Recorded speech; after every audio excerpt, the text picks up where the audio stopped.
Hi YouTube and welcome back. Let's talk about the double shift event week 2 because I have a really high expectations and high hopes. And to be honest, once again, I don't want to be negative, but I'm a little bit disappointed because the second week MSPs are Freddie Anderson, Seth Jones, Robyn Regehr, Jiri Lehtonen, and also Markus Naslund. Are these cards good and do they deserve an MSP? Considering what the event is about, absolutely. But I don't know, after such an incredible content week, I was expecting on Friday we will see something huge and massive and I don't know, really exciting, but nah. We have the same 5 MSPs. We also have bunch of lower overall cards like Sergei Zubov, Mark Recchi, Gustav Forsling, Boone Jenner, Willie Mitchell, Ondrej Palat, and yeah, Jonas Korpisalo, Marty Turco, Darcy Tucker, Kate Carney, Frederick Modin, and Walter Broda. I think that's how you pronounce his name or surname, I don't know. What I'm trying to say is that these cards are fun. And I would like to probably add, let's say, Seth Jones to my team. Because he for sure is quite a big right-handed defenseman with two-way defenseman, pinpoint shooting boost, and also agility boost. The superstar abilities are all quite decent as well, like Shrug It Off, Elite Edges, Shutdown, and Born Leader, of course. Decent speed, decent shooting, decent hands. But then if you look at last week's Aaron Ekblad, it's pretty much the same card. So this event basically gives you the same card with just a different card art. At least that's how I feel. Let me know down in the comment sections below. Do you like this event? Are you picking up any of the new MSPs? And from where I stand, I think this is an incredible event if you're building a team or you was waiting for that one player from your team, or I don't know, maybe one of these players is your favorite player, then 100% ignore whatever I'm saying. It just feels like when you're looking at the week 1 and week 2, the cards are pretty much the same. It's just a different card art. Because the same thing, if you look at Markus Naslund, two-way forward, pinpoint shooting boost, and defensive boost, with Shrug It Off, Unstoppable Force, and Schneip. Again, decent speed, hand, shooting, like on a paper, not a bad card. And I know John Leclerc is bigger guy, so probably a lot of people would prefer him over Naslund, but if you look at the stats, I don't know, just like nothing really stands out. The only reason why I would pick week 1's MSP over week 2 is the shooting stats, and if let's say I'm Canucks fan, or I just like Markus Naslund, or I'm from Sweden, or one of those reasons. The right-handed winger from this week is Jiri Lehtonen, again, with two-way forward, playmaking boost, and defensive boost, Shrug It Off, Unstoppable Force, Close Quarters, and of course Born Leader.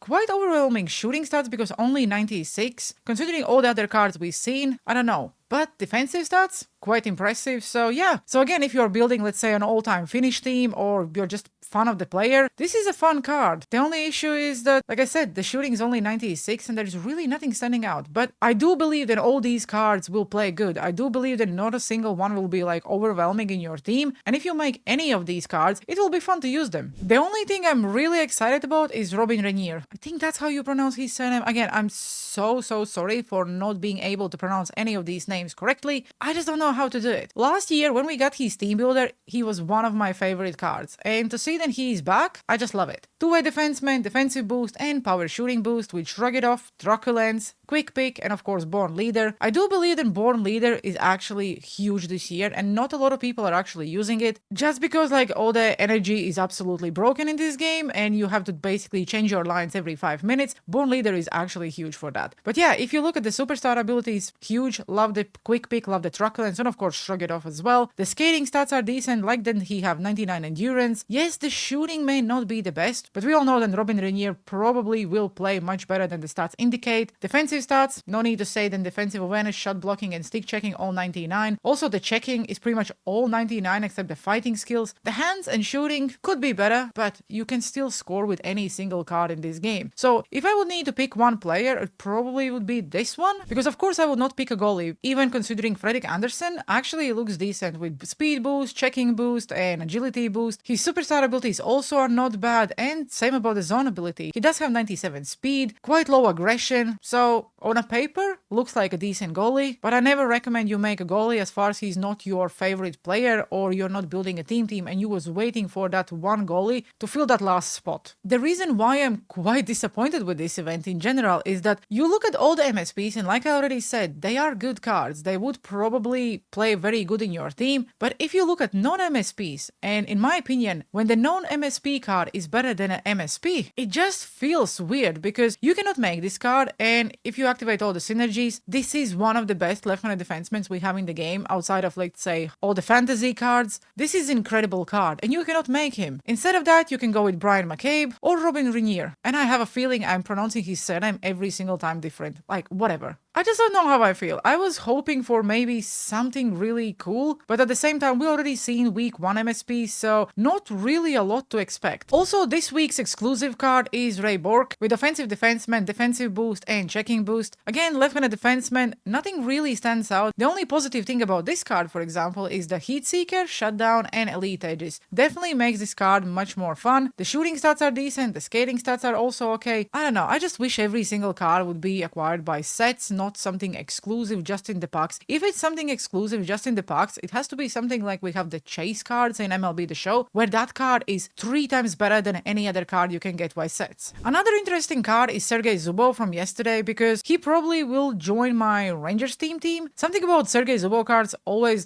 just says that, oh my god, I want to use him, but that's personally just for me. I remember using his Gallery of Greats card earlier in the year, and it was fun, so hopefully this card also will play good for me when I will get him. But I will only buy him once this event is over, because then the prices will drop. If you go over to the sets and want to make any of these new MSPs from week 1 or week 2, it's exactly the same as it was in week 1. To make one of these MSPs, you have to trade in 3 92 plus event cards and 2 92 any standard cards, or from previous events. So yeah, again, I'm sick of being negative, and don't take me wrong, I don't really think that I am negative now. I'm just talking about how I feel. I don't really like the set format, and it's absolutely the same. I would just like to see something like complete all the objectives, and at the end you get a choice pack and you can just pick one of the MSPs, and every single card would be acquired by just playing the game. And yes, I know you can make one MSP pretty much every single week if you grind and spend a little bit of your fodder, so it's not that hard. Just because it's month number 8 almost, where we pretty much see the same format for the MSPs again and again and again, I am just hoping for something new and fresh and exciting. Again, nothing against the cards, I think the cards are okay, it's just that maybe I'm a little bit bored of this kind of format. And that's the reason why I'm every week using my collectibles just for packs, and if I really want to make any of the MSPs, I just go and buy it in the auction house the week after, once the event is over, because then the prices drop. But there is an issue with an auction house this year. There are so many new cards, and I cannot find a single one in the auction house. I keep logging in every single day,